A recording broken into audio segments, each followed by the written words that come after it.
hukum kebaikan. Ada pun mengatakan tidak masuk surga sekali ini, itu tidak. Ya. Tapi rinci seperti yang saya katakan ini tadi. Wallahu ta'ala a'lam.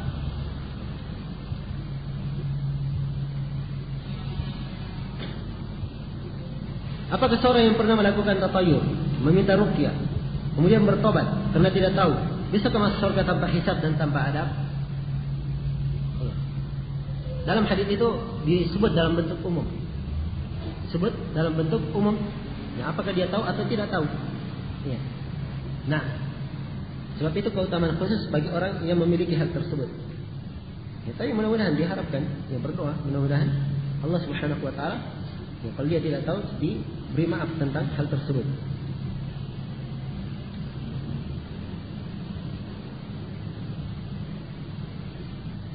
Anda pernah dengar kisah tentang seorang perawi, katanya namanya Imran bin Hittan. Ya. Bagaimana kisah ini? Kalau benar tolong jelaskan. Imran bin Hittan ini asalnya ahli sunnah. Dia ingin nikah dengan seorang perempuan berpemikiran khawarij. Ya. Berpemikiran khawarij perempuan ini. Dia katakan saya nikahi dia, nanti ya, saya dakwai, dia masuk kepada sunnah. Ya, begitu. Maka setelah nikah apa yang terjadi? Ya, justru dia terpengaruh dari istrinya dan menjadi khawarij lebih getol dari istrinya. Ya. Sampai Abdurrahman bin Muljim yang membunuh Ali bin Abi Thalib, dia puji dalam beberapa bait syair. Dipuji oleh Imran bin Hittan ini. Ini bahayanya duduk dengan ahlul bid'ah. Ya, duduk dengan ahlul bid'ah.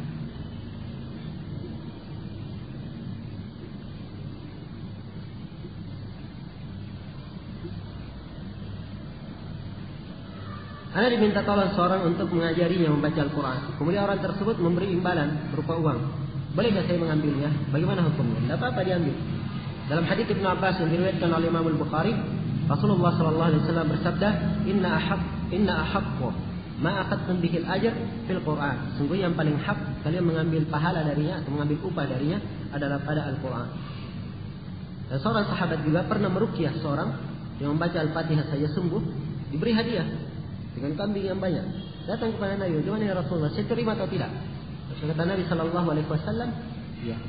Ya, ambil dan jangan lupa bagian untuk saya." Ya. Nah, semana hadis itu ya, dalam hadis riwayat Bukhari dan Muslim.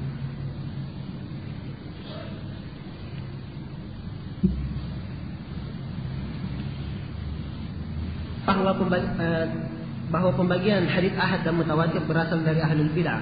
Apakah berarti pembagian ini salah dan tidak boleh dipakai dalam ilmu hadits? Tidak, adapun pembagian itu pembagian asalnya memang dari ahlul bid'ah, seperti yang kita terangkan pada pertemuan yang lalu. Tapi berhubung karena sudah tersebar ya, pembagian ini, maka para ulama hadits tetap ada menyebut hal tersebut pembagian mutawatir ahad. Cuman bedanya mereka hanya menyebut saja perbedaan dari sisi riwayat, tidak berkaitan dengan masalah ahkam hukum. Perbedaan dari sisi riwayat saja. Nah, itu pun ulama ahli hadis yang belakangan. Adapun ulama terdahulunya itu tidak ada yang menyebutkan tentang pembagian mutawatir dan ahad.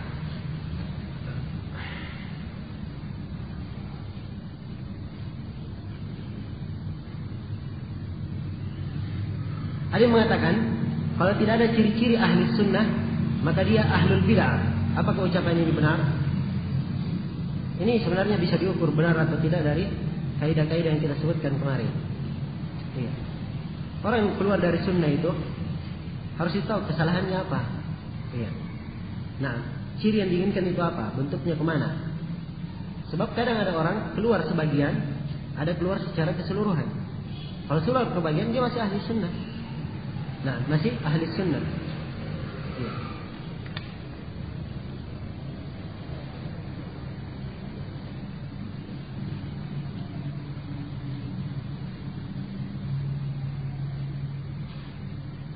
Katakan bahwa kita tidak boleh berpecah belah disebabkan adanya ustaz-ustaz yang bekerja sama dengan yayasan Ihya Turat dan As-Saffah. Karena ada para ulama yang membolehkan bekerja sama dengan yayasan tersebut.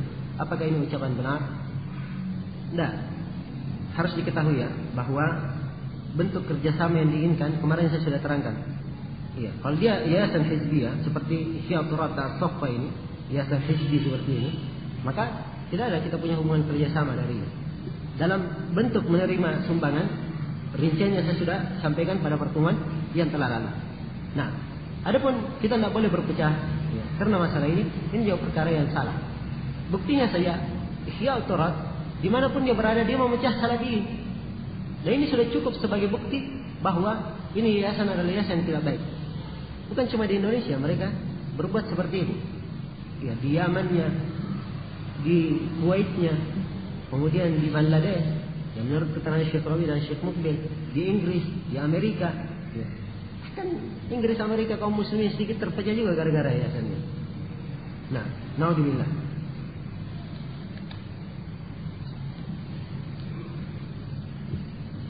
Sudah terangkan kemarin ya.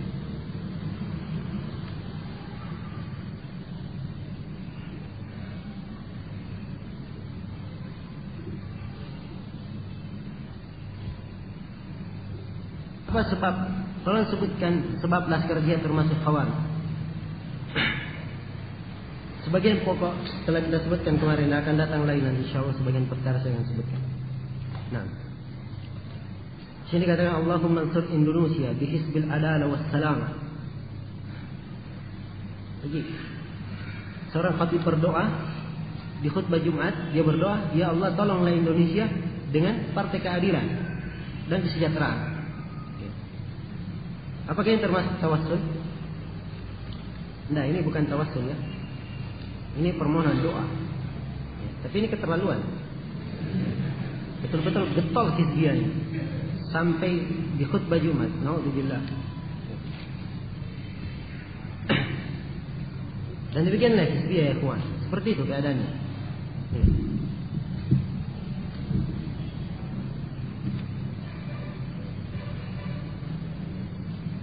Apakah praktek jual beli kredit yang ada di sini mencocoki, termasuk dibolehkan seperti yang dijelaskan oleh para ulama? Apa maksudnya yang ada di sini? Perlu diketahui ya bahwa kalimat kredit, kalau misalnya saya ditanya bagaimana hukum kredit, ya, saya harus merinci seluruh bentuk kredit yang ada di dalam bab jual beli. Ya, kalau kalimat kredit itu kita buka bab jual beli, itu bisa masuk pada 3 perkara. Bisa masuk di dalam bai'ut taqsid, bisa masuk di dalam bai'ul inah, bisa masuk di dalam masalah tawarruk. 3 masalah, 3 perkara. Ya. Tidak apa-apa saya uraikan sedikit, sebab ini termasuk masalah yang banyak diperbincangkan. Jadi kalau menghitung masalah kredit kan bahasa Indonesia ya kan? Kalau di Arab kan, kita harus lihat pengertiannya dalam bahasa Arab. Dan dalam syariah itu masuk dalam 3 pembahasan. Apakah itu dalam bai'ut taqsid atau bai'ul inah atau masalah tawarruk. Iya, ini semuanya beda. Bai'ut taqsid dia menjual dengan cara kalau kontan sekian, misalnya 12.000, kalau kredit ya, dibayar secara beransur, maka dia 15.000 selama berapa bulan begitu. Ini bai'ut taqsid. Kalau semata-mata menjual seperti ini, itu tidak apa-apa.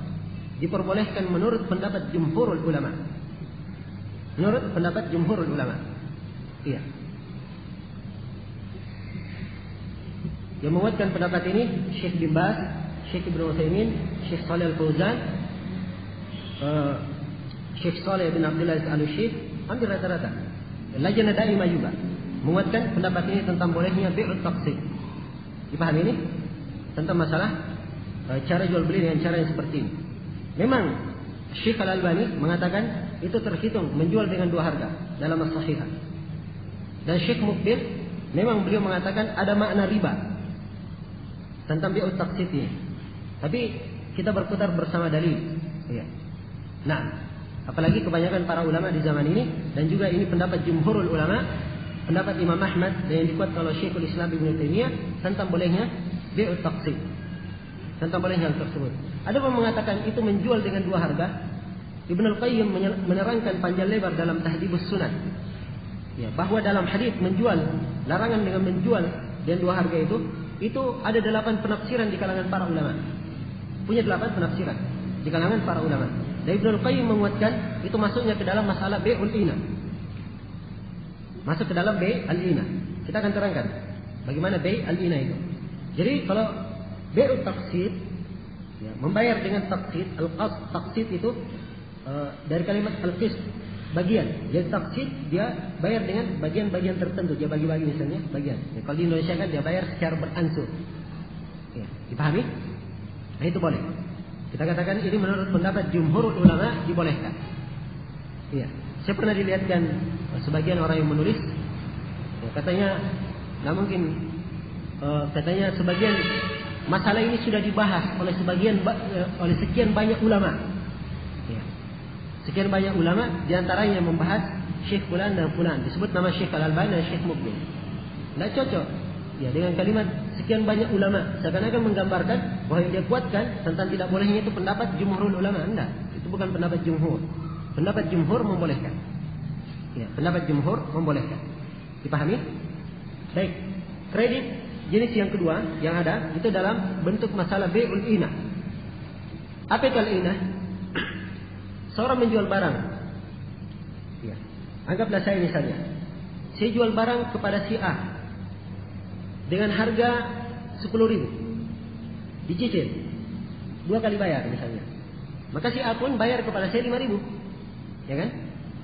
Si A bayar kepada saya 5.000. Setelah si A ambil barangnya, dia bayar saya 5.000. Tentunya si A masih ngutang sama saya berapa? 5.000. Saya tahu si A ini butuh uang, ya. Dia butuh uang 8.000. Maka saya datang kepada si A. Saya katakan kepadanya, saya beli barang kamu itu kontan 8.000. Maka dia jual barangnya kepada saya. Nah, ini namanya bai'ul ina. Ini yang diharamkan dalam nas hadis. Ya. Idza tabayatum bil ina, kalau kalian berjual beli dengan cara ina, ini yang diinginkan. Ya, namanya hadis yang menerangkan tentang haramnya. Ini yang dilarang. Dan ini terjadi di zaman ini. Saya kasih contoh penerapan di masyarakat. Misalnya satu perusahaan, anggaplah penjual mobil. Iya. Anggap penjual mobil. Sini perusahaan mobil ini ada bagian penjualan, ada bagian pembelian. Kan biasa gitu ya, penjualan, ada bagian pembelian. Ya. Datang seorang misalnya, dia butuh uang banyak. Misalnya dia punya uang 50 juta. Dia sekarang butuh uang cash 200 juta. Butuh uang cash 200 juta. Ya. Maka datanglah dia dengan uangnya 50 juta ini ke penjual mobil.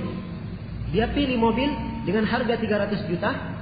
Dia kasih panjar 50 juta, uang yang dia miliki itu tadi. Nanti berikutnya dia bayar secara kredit, secara cicil. Iya, kan begitu? Nah, dia bayar 50 juta. Diberikan mobilnya, setelah mobilnya dia terima, dia tidak ingin mobil, dia ingin uang 200 juta. Maka mobil ini langsung dibawa di bagian pembelian mobil bekas di sampingnya, masih ikut dalam perusahaan itu juga. Ya. Dia jual di situ dengan harga 280 juta misalnya. Sudah turun 20 juta. Nah, ini namanya bai'ul ina. Kalau dia dijual, dia beli dari satu pihak dengan cara kredit, kemudian pihak itu sendiri membeli dari dia lagi dengan cara kontan, ini namanya bai'ul ina. Pahami? Nah, tapi kalau masalahnya masalah lain, ini masalah yang ketiga. Dinamakan dengan masalah tawarruf. Seorang membeli, seperti itu saya beri contoh tadi. Saya datang misalnya, saya butuh uang 200 juta misalnya. Saya punya uang 50 juta. Saya beli dari penjual mobil yang menawarkan dengan cara kredit. Saya beli. Ya, saya bayar 50 juta panjar. Ya, berikutnya saya hancur. Saya butuh uang 200 juta. Ya, tapi saya tidak jual ke perusahaan itu. Saya jual di perusahaan lain. Di tempat lain saya jual. Jadi saya menjualnya bukan ke pihak penjual, tapi menjual ke pihak lain. Pihak ketiga saya jual. Nah, kalau dia jual ke pihak ketiga, ini namanya masalah tawarruf. Masuk ke dalam masalah yang ketiga. Kalau dia jual ke pihak yang dia beli, itu masuk ke dalam bai'ul ina. Dipahami? Kalau dia jual ke pihak lain, ini masuk dalam masalah tawarruf. Boleh nggak yang seperti ini? Ini ada khilaf di kalangan para ulama. Boleh atau tidaknya? Yang dikuatkan oleh Syekh Ibnu Utsaimin dan Syekh Shalih Al-Fauzan, hal tersebut adalah perkara yang dibolehkan. Dalilnya umum, ayat Al-Quran wa ahallallahu al-bai'. Allah menghalalkan jual beli. Kita tidak punya dalil yang menunjukkan tentang haramnya. Dipahami? Jadi ini 3 jenis. Dalam masa kredit semuanya masuk. Ya, 3 jenis, 3 perkara dalam agama. Bai'ut taqsid, bai'ul ina, kemudian masalah tawarruk semuanya bisa terhitung dalam masalah kredit. Ya. Ada dalam masalah kredit di Indonesia ini. Sisa terlihat jenisnya kemana. Ya. Ada yang diharamkan dan ada yang diperbolehkan. Paham ini ya? Biar jelas insyaallah.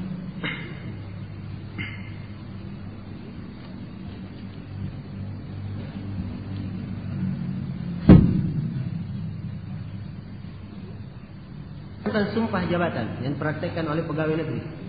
Ditanya dengan akidah seorang muslim.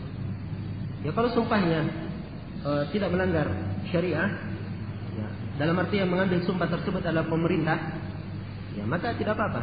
Ya, sebab asalnya taat kepada pemerintah. Nah, kalau memang dalam batasan-batasan yang diperbolehkan. Nah, ya betul dilihat. Saya sendiri tidak tahu apa jenis-jenis sumpahnya itu. Ya.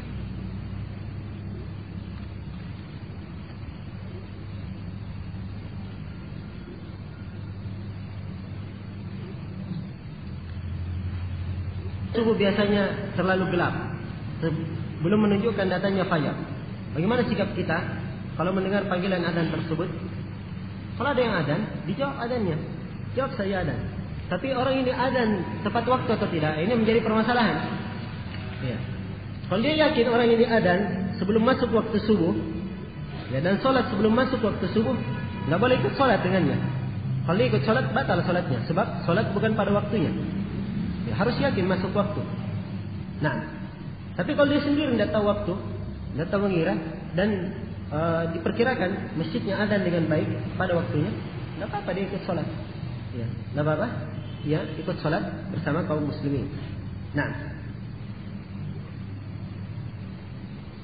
surga. Tatkala seorang telah terjerumus dalam ucapan kebatilan, kekufuran, namun kemudian dia bertobat. Ya, tergantung ya. Pertama begini, kalau dia bertobat, itu Allah Subhanahu Wa Taala menggugurkan dosa-dosanya. Walaupun dia berbuat kesyirikan, bertobat akan diampuni. Ayat itu dosa kesyirikan tidak akan diampuni, yaitu orang yang mati dalam keadaan berbuat kesyirikan belum bertobat.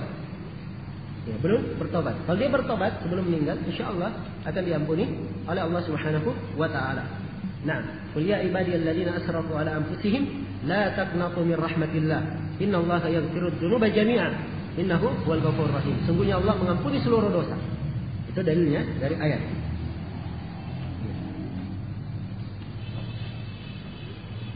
Dan terjerumusnya juga, ya perlu ditahu kalau dia terjerumus tidak sengaja, maka insya Allah dimaafkan. Tapi kalau dia sengaja, maka dia bertobat kepada Allah Subhanahu Wa Taala dengan taubatun nasuha, dan insya Allah Taala diterima tobatnya. Ya. Tentunya syarat tobat itu ada 5 syarat. Syarat yang pertama dia harus ikhlas dalam tobatnya. Yang kedua dia harus meninggalkan perbuatan tersebut. Yang ketiga dia menyesali perbuatannya. Yang keempat dia berazam dalam dirinya tidak akan mengulanginya. Yang kelima masih ada waktu. Dalam artian belum sampai nyawa di tenggorokan dan belum terbit matahari dari arah barat.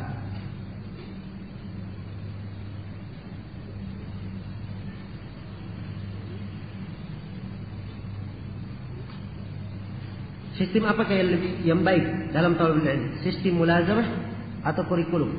Tolong terangkan kelebihannya masing-masing. Iya. Nah, semuanya punya kelebihan ya, semuanya punya kelebihan. Nah, insyaallah taala di waktu lain kita berbicara.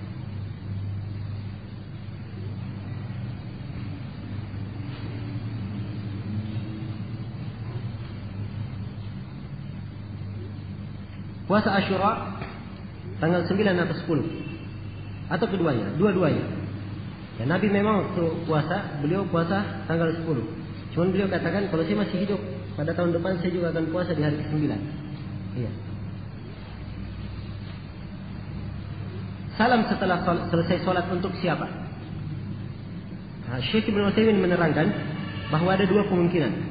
Mungkin untuk makmum yang di sampingnya, untuk orang yang sholat bersamanya, dan kalau tidak maka itu untuk para malaikat.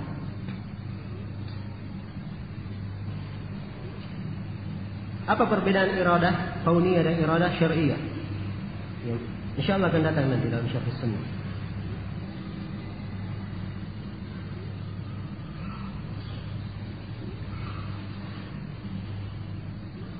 Apa derajat hadis hubbul watan minal iman?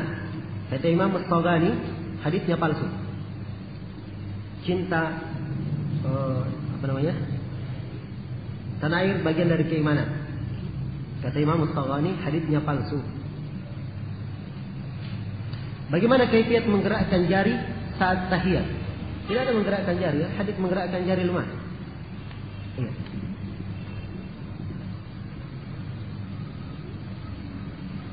Kita pernah menerangkan tentang lemahnya hadits menggerakkan jari itu dalam majalah Nasihat volume pertama. Iya.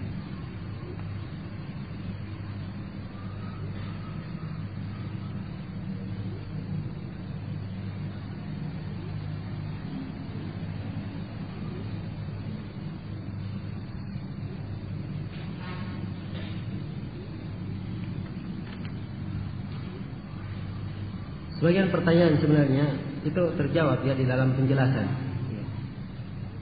Nah, penjelasan yang kita berikan itu penjelasan sifatnya untuk memperbaiki secara umum. Jadi hal-hal yang telah jelas, kemudian pertanyaan yang berkaitan mengarah ke sana, ya diperiksa kembalilah rekaman, insyaallah taala akan mendapatkan penjelasan.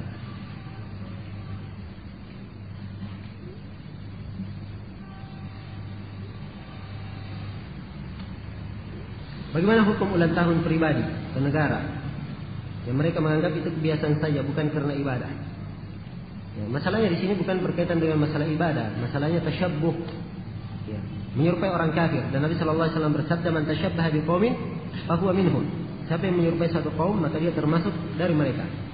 Bagaimana hukum mengikuti perlombaan atau kuis yang ada di TV tentang Ramadan atau hukum agama yang lain? Yang saya ketahui, kalau ikut kuis seperti ini, biasanya nelpon, itu tarif teleponnya lebih tinggi. Ya atau tidak? Hah? Ya kan? Lebih tinggi. Kalau dia memang tarifnya lebih tinggi, masuk ke dalam acara ini, dalam keadaan melebihkan tarif, maka ini hukumnya masuk ke dalam qimar. Ya. Dia masuk ke dalam sesuatu yang belum jelas, dia beruntung atau dia rugi. Masuk dalam qimar, terhitung ke dalam bentuk yang terlarang. Ya. Itu diharamkan seperti itu. Ya, tentang masalah undian, kuis dan lain-lainnya, itu ada rinciannya, ada rincian masalah. Insyaallah taala di waktu lain. Ya.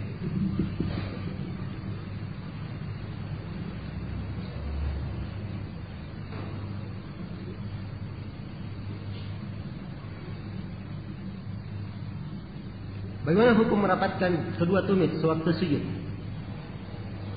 Adakah dalilnya? Ya. Seterusnya harus tanya, orang yang merapatkan apakah dalilnya? Asalnya kan tidak merapatkan, ya kan? Itu asal atau tidak? Kalau orang sholat rapat atau tidak? Terbuka. Terbuka kan? Jadi kalau rapat berarti dia menggerakkan. Sekarang apa dalilnya merapatkan? Ya. Memang ada yang berdalilkan dengan hadits Ibnu Umar. Dan Syekh Al-Albani mensahihkannya di dalam sifat salat Nabi. Rafan baina qadamaihi, itu lafadznya. Merapatkan antara kedua kakinya. Tapi hadis ini asalnya di dalam Sahih Muslim. Dan dalam riwayat yang lain tidak ada kalimat merapatkan. Karena itu oleh Syekh Muqbil, Syekh Bakar Abu Zaid dan lain-lainnya dihukumi hadisnya sebagai hadis yang syadz, lemah. Dipahami? Ya, karena itu saya sendiri tidak pakai tentang masalah merapatkan tumit itu. Ya, tetap seperti biasa saja. Haditsnya lemah.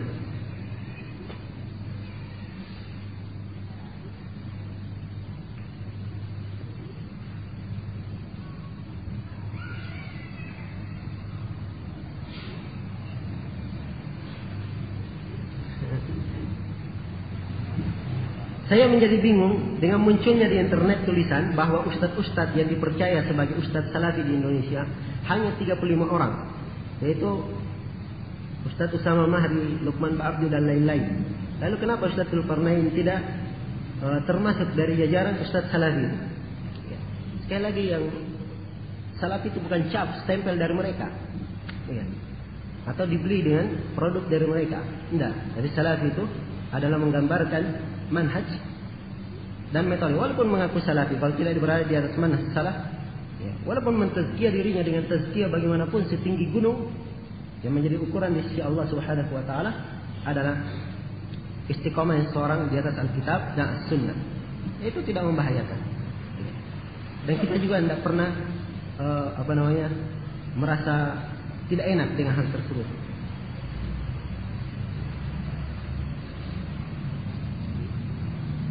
Sudah ya tadi ini.